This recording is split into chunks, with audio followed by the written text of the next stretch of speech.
Okay, welcome to this presentation. Let's see if I can get this started. Hold on a minute. This is the just a kind of sort of an induction. Well, it will be once I suss out what I'm supposed to be doing with this. It will be a decent induction once I start. That's it. Great. Welcome to the community research qualification that you've signed up for. Hopefully you'll be happy on this. The just purpose of this is about 5 minutes, and I'll explain roughly what the course is about. And hopefully you'll be incredibly inspired to do the course after this. This is the community research qualification, which is offered by AIM Awards. Oh, hang on. Oh, I've raced ahead. The course aims to provide you with an introduction to community research and enable you to use the experience you've gained through the Fulfilling Lives research project to gain a level 2 qualification. Hopefully you've all been volunteering and what have you for this project, so thanks for that. And what we did was we promised you when you did the training with us that we would give you the opportunity to be able to use your experience to be able to get yourself a qualification. So if you're still here, then hopefully you're still inspired by that goal. Now the AIM qualification from AIM Awards is a level 2 qualification, and this is going to seem like quite a daunting slide, but these are the things which you're going to need to do in order to get the qualification. First of all, you're going to need to describe the purpose of community research. So what is community research? So at some point you'll be asked to say what it is that you did when you were helping us out. Define the different stages of the research process. So you'll be asked to go through what makes a piece of research and how it's pieced together. Then you'll be asked to describe what sources of information you would use. So if you were doing some information on the community you were a part of, where can you go to find info? And of course what you did was you were hopefully part of interviews with people in the community, or you might have done some desk-based research, etc. So it'll just be fleshing that out. You'll be asked to kind of sort of describe different methods there are for groovy methods for making sure that people feel happy. So there's all that sort of business, and hopefully you did lots of that, so there'll be opportunities for you to express yourself there. Just to talk about different evidence requirements. Now that sounds really fancy, but if you're trying to find something out, then obviously some pieces of research and some ways of gathering information are much better than others, so you'll be weighing up the pros and cons of different pieces like that. You'll be asked to describe ethical dilemmas in conducting community-based research, and if you came on the training, then we discussed quite a few, and you may have come across a few while you were actually doing the research of your own. So one of the things that crops up was the discussion of issues like depression or postnatal depression and what have you, and we talked about the problems of having to deal with that as a researcher and what you would say to somebody who was confiding in you. To describe your legal responsibilities when you're doing community research, so what does the law say that you should be doing? To assess the kind of risks for conducting community-based research, so whenever you go out there you need to make sure that you've assessed all the things which might potentially go wrong for you or for the person who's responding to your questionnaires, for example. So assess and apply methods to gather data. Well, you've already done that in a way, but we'll be asking you to just tell us what you did when you were actually out there in the field. To carry out interviews with community members. Hopefully all of you were a part of a community interview, so you'll be telling us about that, or if you haven't done, then there'll be an opportunity for you to do that. And then finally, there's this business about putting all that information together and presenting it.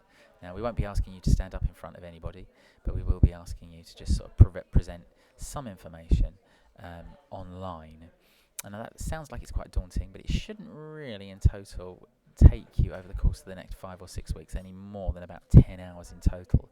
So if you're up for this and you think you might have a couple of hours a week to do it, then you will pass, and I'll be there to support you.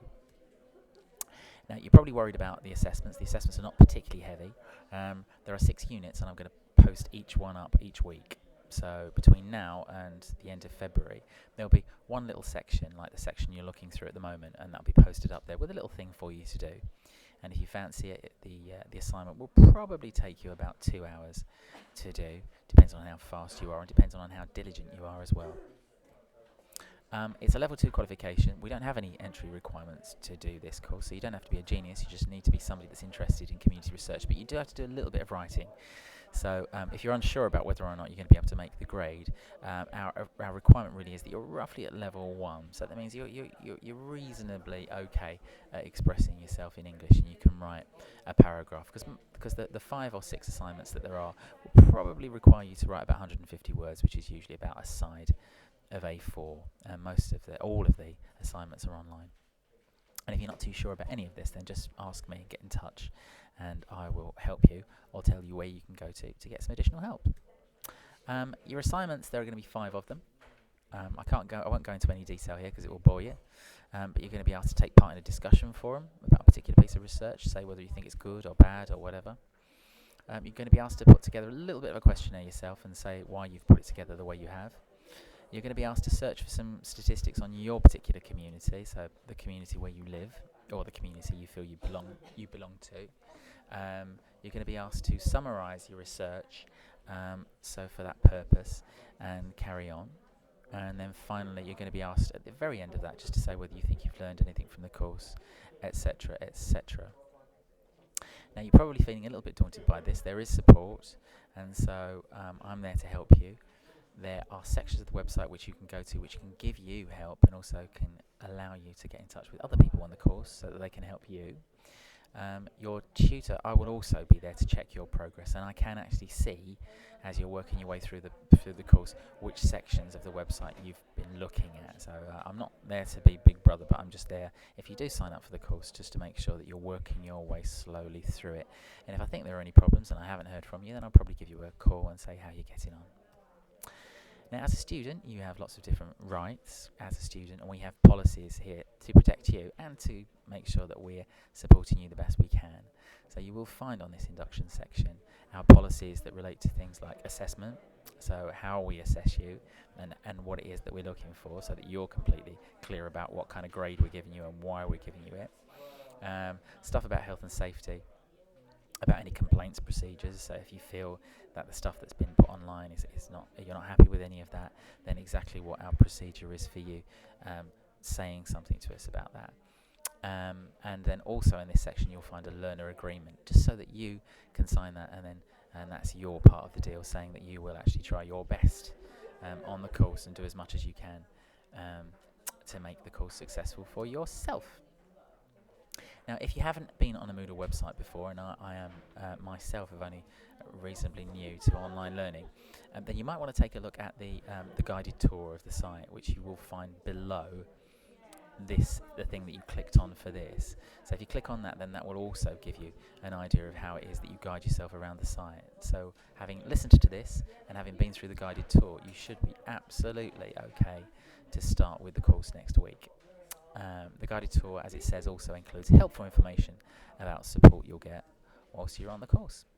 And now finally, the deadline for completion of all of the assignments on the course is going to be March the 31st. I will not be looking at anything that's handed in after that date, because we need to get it to the markers, etc., etc. So good luck with the course, and hopefully I shall speak to you soon. Thanks.